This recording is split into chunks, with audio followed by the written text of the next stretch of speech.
희대 다단계 사기범 조이팔 사건, 검찰이 재수사에 나선 이후 조이팔의 측근들이 기속해서 검거되고 있습니다. 검찰이 조이팔의 주변인들을 압박하고 있는 가운데 조이팔의 내연녀라는 여성이 긴급 체포가 됐는데요. 조이팔 사망의 미스터리가 과연 밝혀질까요? 오늘 사건 사고를 함께 풀어나갈 건국대 경찰학과 이웅혁 교수 모셨습니다. 어서 오세요. 네, 안녕하십니까. 예, 조이팔 사건 그동안 무수한 소문들이 있었는데 그 내연녀 자금 조달설이 있었거든요. 네. 이번에 검찰이 이제 조이팔의 내연녀 김모 씨에게 구속영장을 청구를 했습니다. 이 내연녀 어떤 인물입니까? 예, 그 조이팔의 그 내연녀 상당히 다수 많이 있다라고 알려져 있습니다. 심지어 지역 센터마다 그 내연녀가 있는 것이 아닌가 뭐 이런 얘기도 있고요. 예. 어쨌든 지금 55세로 알려진 이 내연녀가 그 긴급 체포되었고 어제 바로 구속영장이 그 청구되었습니다. 그 혐의 자체는 15억 원 상당의 CD 정기성 예금 증서 형태로 수익 자금을 은닉하고 있었다. 소위 말해서 그 범죄 수익 은닉 및 처벌에 관한 법률 위반 혐의로 구속영장이 그 청구가 되었고요. 예. 가장 우리가 그 주목을 해야 할 점은 소위 그 조이팔이 사망한 것으로 알려진 그 상황에서 예. 실제의 그 현장에 있었다라고 하는 점이죠. 특히 이제 그 당시에 저녁 식사도 함께 했고 예. 이른바 나훈아의 홍시를 부르다가 심근경색이 있었다라고 현재 알려져 있는데 예. 그 긴급한 상황에서 멀리 있는 병원까지 가고 또 그 병원에서 그 다음에 그 장례식장까지 가는 이 동선에 함께 그 있었다. 예. 그렇다고 본다면 상당히 그 조이팔의 사망과 관련돼서는 지금 어쨌든 구속이 됐기 때문에 예. 구체적인 질문을 했을 때 과연 어떤 모습이었고 어떤 상황이었고에 관한 신문 조사를 통해서 적어도 그것이 사실이 있는가 여부를 파악할 수 있는 예. 적어도 그 중요한 단서가 되지 않을까 생각이 되고요. 예. 또 어쨌든 CD라고 하는 형태로 수익의 상당 부분을 은닉하고 있었다고 한다면 10억뿐만이 아니고 다른 루트의 가능성도 분명히 있는 것이 아니겠느냐라고 예. 하는 측면에서 또 다른 중요한 열쇠적 역할을 할 수 있는 것이 아닌가 추정됩니다. 예, 그러니까 조이팔이 지금 살아있느냐 아니면은 사망했느냐 여부도 지금 논란인데 그 죽음의 미스터리를 풀 수 있는 핵심 키가 될 수 있다는 말씀이군요. 네, 그렇습니다. 예.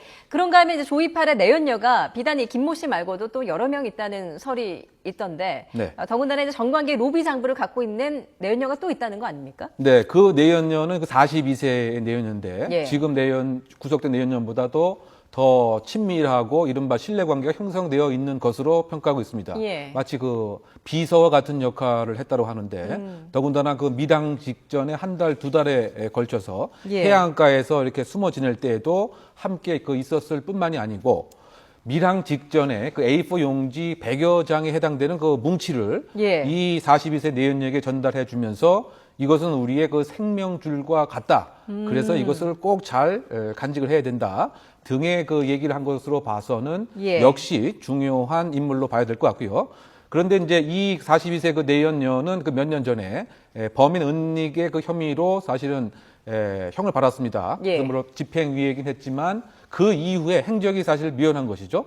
또 일부 시각에 의하면 이름 자체를 그 언니의 이름으로 개명을 했다. 아, 신분을 아예 세탁한 거군요. 네, 그래서 그 여권을 갖고서 중국을 오가고 있는 것이 아니냐. 즉 바꿔 얘기하면 중요한 자금의 조달이라든가 기존 국내에서의 그 잔존 세력에 있어서 여러 가지 관리의 예. 중간 역할을 한 것이 아니냐. 예. 어쨌든 간에 그 지금 중국에 있는지 한국에 있는지는 아직 알려져 있지 않습니다. 왜냐하면 이 이름으로는 출입국 관리소에 나타나 있지 않기 때문에 예. 따라서 빨리 검거를 한다고 한다면 정말 A4 용지의 그 내용과 실체, 정말 그 정관계 로비 리스트의 존재 여부, 예. 그리고 그 비밀 예를 들면 은닉 자금의 출처와 소재자 등을 파악하는 데 또한 결정적인 역할을 할 인물로 보입니다. 예, 그 내연녀, 그 핵심 내연녀도 빨리 검찰이 그 신변을 확보해야 될 것 같고요. 근데 문제는 이 범죄 조직의 특성상 핵심 관계자들이 이렇게 줄줄이 소환된다 하더라도 과연 조이팔의 그 생사 여부나 여러 가지 그 핵심 증거를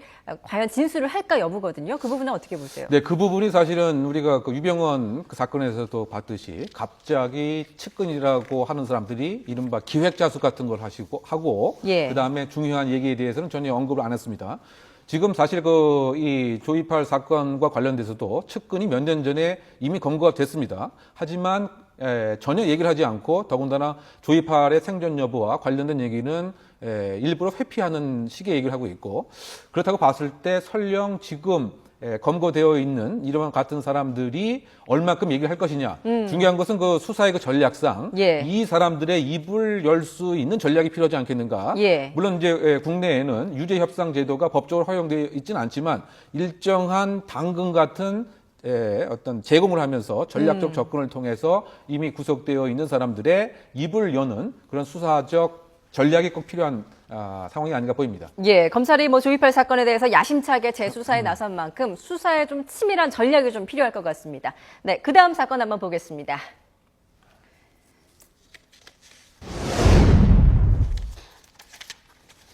날로 지능화되고 있는 보이스피싱, 어제 오늘 얘기가 아닌데요. 어눌한 중국 동포 억양 때문에 발목을 잡힌 적도 많은데 이제 그마저도 옛날 이야기입니다. 한 보이스피싱 일당이 중국의 콜센터를 마련해두고 내국인을 선별해 보이스피싱을 해온 건데요. 2013년부터 2년 반 동안 챙긴 돈만 무려 35억, 피해자는 820명에 달합니다. 이 일당은 상담원에게 보이스피싱이 성사되면 성과급을 지급했고요. 또 검거되면 변호사 선임과 옥바라지를 해주는 등 마치 폭력 조직과 같이 운영을 해온 것으로 드러났는데요. 진화하는 보이스피싱, 대책은 없는 걸까요? 네, 이번 사건 앞서 들으신 것처럼 기업형 보이스피싱입니다. 이 사건 한번 이야기 나눠보죠. 교수님, 이렇게 대규모로 운영을 하려면 되게 조직적으로 운영을 해야 될 텐데 어떻게 운영 방식이 해왔습니까?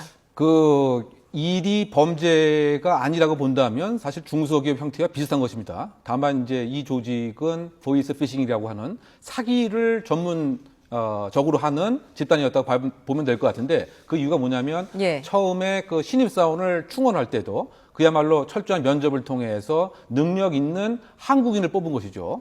따라서 보이스 피싱에서 어눌한 중국인 액센트가 없을 뿐만이 아니고 한국의 시사적인 문제에 능수능란하게 답변할 수 있는 예. 전문가를 충원을 했다. 또 전문가도 세세한 영역에서 KT, 금강원, 검찰, 경찰 등의 아주 그 분업화를 꽤 했다고 하는 점이 가장 특색이라고 봐야 될 것 같고요. 예. 마치 그 회사에서 조직 관리를 하듯 동기부여를 위해서 사기를 잘하는 이와 같은 직원에게는 이른바 인센티브, 보너스 7%, 8%를 부여했을 뿐만이 아니고 네. 소위 그 사기 실적이 낮은 사람은 잘하는 팀에 배분을 해서 예. 어떻게 잘하는지를 학습할 수 있도록 하는 또 더군다나 놀랄 만한 것은 이것으로 이제 검거가 되고 나서는 예. 사후적인 배려까지 해주는 마치 그 조직의 어떤 복지 서비스처럼 옥바라지까지 하는 예. 그야말로 중소기업의 모습을 그대로 빼닮고 있는 예. 다만 목적 자체가 보이스 피싱이라고 하는 전문 범죄 업체를 차렸다라고 평가할 수 있을 것 같습니다. 말씀대로 이제 전문 범죄 업체네요. 그 보이스피싱이 저도 몇 번 받아봤는데 갈수록 정말 진화하고 있다고 느끼는 게 예전에는 그 중국어 액센트가 강했는데 진짜 그 말씀대로 그렇지가 않더라고요. 네, 그렇습니다. 그 아주 똑 부러지는 예. 그 한국 표준어일 뿐만이 아니고 의심스러운 상황에 대해 질문을 하게 되면 예. 한국 사회에서 무엇이 이슈고 어떠한 제도가 있고에 있어서 다 꿰뚫고 있기 때문에 더군다나 그 전문성이 있어서 전문적인 용어, 마치 예. 검찰의 법률 용어, 또 KT의 여러 가지 인터넷 용어 예. 등을 아주 일사천리로 구사할 줄 알기 때문에 예. 오히려 젊은 사람들이 이와 같은 사람들의 피해의 표적이 되는 형태로 진화 발전하고 있다고 할 수 있는 것이죠. 그렇다 보니까 피해 금액이 무려 35억 원이었고요. 정말 중소기업이라고 해도 과언이 아니고 이렇게 옛날 수법이 아니라 기업형 보이스피싱 범죄를 당하지 않으려면 어떤 점을 좀 주의해야 될까요? 어떻게 대처를 해야 되는 네, 겁니까? 뭐 두 가지로 요약을 할 수 있을 것 같습니다. 그 일정한 정보, 개인 정보를 요구하는 느낌이 들면은 예. 일단은 바로 전화를 끊어버리는 것이 가장 좋은 대책이고요. 예. 그 두 번째는 정보기관에서 뭐 개인 정보를 요구한다든가 돈을 갑자기 다른 쪽으로 뭐 이체를 시킨다든가 이런 것은 결코 요구를 하지 않기 때문에 예. 여기에 절대로 응하지 않는 것이 가장 중요한 대처법이다라고 얘기할 수 있겠습니다. 예, 뭐 예를 들면 보안 키를 요구한다거나 인증서를 요구하는 경우 의심이 되는 상황이니까 바로 끊어버리시면 되겠습니다. 그 다음 사건 한번 보겠습니다.